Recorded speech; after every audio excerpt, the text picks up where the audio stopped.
Hello bachcho, let's see the question. The question says if cos alpha plus beta is equal to 0, then sin alpha minus beta can be reduced to first option cos beta, second option cos 2 beta, third option sin alpha and fourth option sin 2 alpha.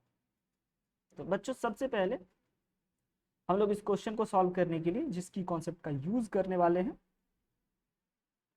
वह की concept है हमारा trigonometric formula में सबसे पहले हम लोग use ये करने वाले हैं कि cos 90 डिग्री 0 के इक्वल होते हैं एंड बच्चों सिंपल सी इस फॉर्मूला का अगर हम लोग यूज करें एंड कॉम्प्लीमेंट्री एंगल फॉर्मूला का यूज करें, कॉम्प्लीमेंट्री एंगल फॉर्मूला से हमारे ये क्वेश्चन बन जाएंगे लाइक कॉम्प्लीमेंट्री एंगल फॉर्मूला कि sine 90 minus theta is equal to cos theta and cos 90 minus theta is equal to sine theta.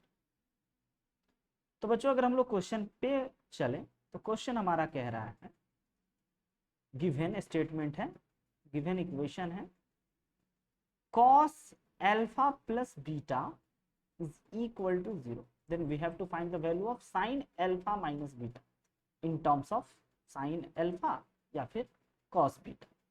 Alright. Now बच्चों cos alpha plus beta is equal to 0 है, तो इस 0 की जगह पे हम लोग लिख सकते हैं cos 90 क्योंकि cos 90 का वैल्यू 0 होता है। अब अगर इसको हम लोग कंपेयर करें after comparison cos alpha plus beta is equal to cos 90 है, then we can say alpha plus beta is equal to 90 और ये चीज हमें दिया हुआ। तो यहां से बच्चों हम लोग ऐसा कह सकते हैं कि अल्फा इज इक्वल टू ना 90 माइनस बीटा हो गया। All right, now value find out करने हैं। अब हमने अल्फा और बीटा में रिलेशन फाइंड आउट करा, अब हमें वैल्यू फाइंड आउट करने हैं साइन अल्फा माइनस बीटा, जिसमें से बच्चों अगर हम लोग अल्फा के जगह पे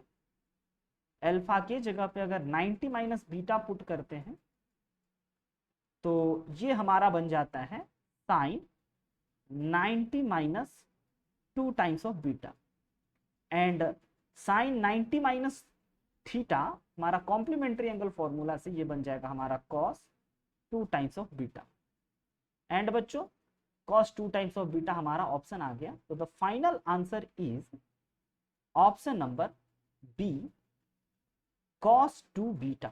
I hope you understood it very well. Best of luck. Thank you.